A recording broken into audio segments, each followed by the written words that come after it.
Everybody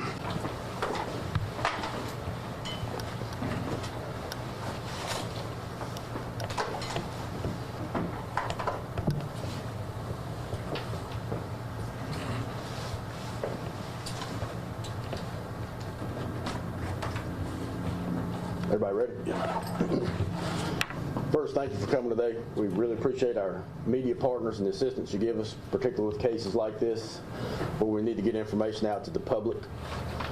As we get started today, first I'm thankful to have with me Mr. Andrew Nestor, Henry County Commonwealth Attorney, Sergeant Adam Metzger from the Virginia State Police, Special Agent Dillard from the Virginia State Police, as well as members of my investigative team who were absolutely pivotal in this case, Investigator Evan Monroe, Investigator Ed Clark, and Investigator Everett Harper. With that being said, we announced last week that we were looking for a missing person, a Laura Cardenas. On Wednesday, October the 25th, Miss Laura Cardenas was reported missing by her employer because she had failed to show up for work on that Monday and Tuesday. Our deputies responded out to her home and they spoke with her fiance at that time, Mr. Adam Hughes. Mr. Hughes told her that he had not seen her since Saturday, October the 21st. So on the 26th, again, our deputies went out on the 25th. On the 26th, our investigators returned to that home and executed a search warrant on the home. Upon executing that search warrant, they discovered human blood inside. At that time, we seized 2 vehicles from the home that were jointly owned by Ms. Cardenas and Mr. Hughes, and we subsequently obtained search warrants for those 2 vehicles. Inside of Mr. Hughes' truck, we recovered multiple blood samples, including a blood sample from the back of the truck as well as the back seat of the truck. So through the course of this investigation, we utilized every investigative resource available, including the most modern technology, and we explored leads that Ms. Cardenas' remains could possibly have been located in South Boston, Virginia. On Tuesday of this week, October the 31st, investigators from the Henry County Sheriff's Office and agents from the Virginia State Police traveled to South Boston and conducted a search for those remains. As a result, we did locate the remains of Ms. Cardenas in a wooded area near the highway in South Boston, Virginia. Yesterday, November the 1st, agents from the Virginia State Police conducted a rapid DNA analysis and confirmed that those remains discovered in South Boston were in fact and unfortunately the remains of Ms. Cardenas. During the investigation, we developed evidence that placed Adam Lee Hughes at the location where Ms. Cardenas' remains were located and recovered. And as a result of this investigation, Adam Lee Hughes, 41 years of age, of 1588 Kings Mill Road in Ridgeway, Virginia, was taken into custody without incident yesterday evening, and he's been charged with second-degree murder and concealment of a dead body. I'd like to thank the Henry County Commonwealth Attorney, Andrew Nestor, and his staff, the Virginia State Police, the South Boston Police Department, and all the deputies and investigators from the Henry County Sheriff's Office for their absolute tireless work to bring this killer to justice and provide closure for this family. But most of all, we'd like to give our deepest sympathies to the family of Ms. Cardenas during this time of grieving. Thank you. Good afternoon, folks. My name is Andrew Nestor. I'm Commonwealth Attorney for Henry County. On behalf of our office, I'd like to thank the staff and the attorneys in our office who worked diligently and many hours along with the Sheriff's Office to provide legal assistance so that they can use the most up-to-date and lawful investigative tools to bring these cases forward here today. I'd like to thank the Sheriff's Office for their tireless and diligent efforts, Sheriff Davis and his investigative team, especially the Criminal Investigations Division. Their continued and diligent efforts have brought these charges that we're here for today. The state police and our law enforcement officials in Halifax and South Boston area, I'd also like to thank them as well. They have been very instrumental in bringing these charges here today and the work they have provided on the ground in that jurisdiction. It's truly been a team effort. A tremendous amount of resources have been poured into this case. Now that Mr. Hughes has been charged, he will have a counsel hearing. I checked just prior to this press conference here today with the Juvenile and Domestic Relations District Court. That counsel hearing has not been scheduled as of yet. They're working to get that scheduled. Once that takes place, he will either be appointed counsel or counsel will be retained for him, and he will go through a preliminary hearing process. Because of the relationship between Mr. Hughes and Ms. Cardenas, this case will be heard in the Juvenile and Domestic Relations District Court. As Sheriff Davis previously told you, Mr. Hughes is currently charged with second-degree murder and illegal disposal of a body on public property.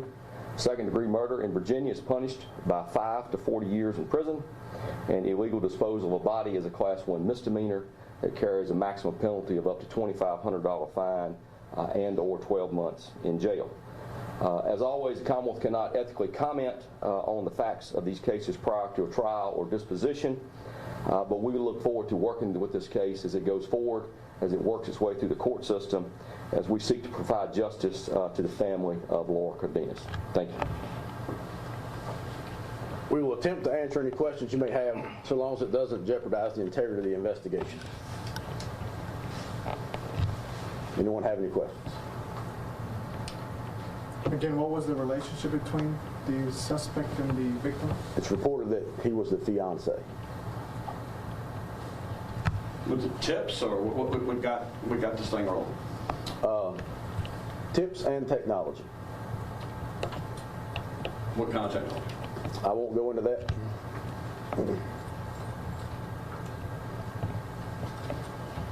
And did I miss the cause of death? The cause of death? We're still awaiting a finalized autopsy report from the Office of the Chief Medical Examiner. Can you explain a little further? You mentioned that after searching the home, you were able to determine that her remains might be located in South Boston. How were you able to determine that? We used the most advanced technology available to track the location of Mr. Hughes, and we won't go into what that technology is. I mean, you've been talking a lot about the flash technology with the license plates. Could that be? I can definitively say that was not a part of this case. Folks on social media want to know what the nature of their relationship was. Fiancé. Okay. You may have mentioned this. If he is found guilty for second-degree murder, what could the maximum sentence be? In Virginia, second-degree murder carries a penalty of minimum 5 years, maximum 40 years in prison.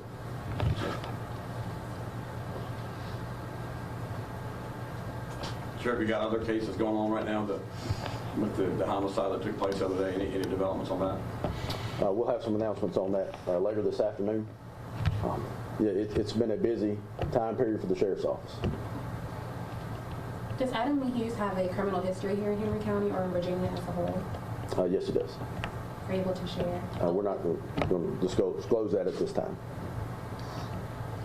Can you say that one of those, his family told us one of those instances was also with the victim? There had been a previous instance of domestic violence between them. Andrew, you want to comment on that? I can. Actually, our office researched that a little bit before we came here today in case we were asked that question. If I could refer to my notes briefly. On December the 6th, 2022, there was a case pending in the Juvenile and Domestic Relations District Court. Unfortunately, at that time, the victim recanted her testimony. No probable cause was found, and the case was dismissed back on December 6th of 2022. What was his age again? He's 41 years of age. Can you elaborate a little bit more on the efforts between the Sheriff's Office, investigators, and the Commonwealth's attorney? Because I believe it was October 21st, the last time she was sent, to the time frame that you all were able to find her remains and find the person you believe is responsible. So Virginia State Police assisted us with this in many ways. They have advanced cell phone technology. And they also have the ability to run rapid DNA testing, and both of those were pivotal in this case, as well as their assistance and manpower. They actually traveled with us to South Boston to locate and recover those remains. Did it make the investigation more complex when the body was in another jurisdiction? I won't say it made it more complex. It certainly statistically made it much more difficult that we were to find it. You mentioned it's a busy time for the Sheriff's Office right now. Do you have a message for the community, anyone who may be feeling a little uneasy right now? What I will say is what we've experienced is they're not random acts of violence. Henry County has experienced 8 homicides this year. In comparison, we had 8 last year. So I know some news outlets have reported a trend or an uptick, and that's just not the case. That's not accurate. Again, we had 8 homicides for the year 2022. This makes 8 for 2023. So there's not been a spike or an increase as been reported. However, we have had them in a much closer period of time for 2023. This makes 3 in a week. So the one thing about it is we have solved all 8 of those for the year 2023. For 2022, we solved 7 of them. I'd just like to reassure the community we're working hard.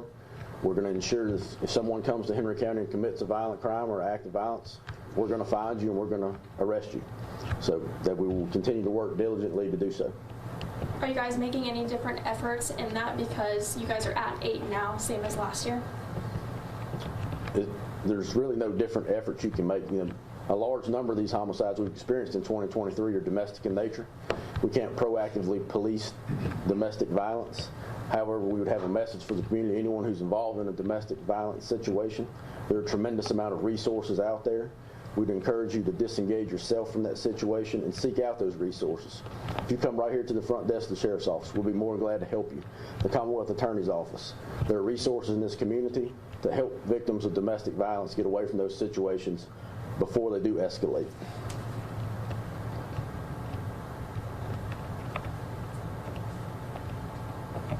All right, thank you. Thank you.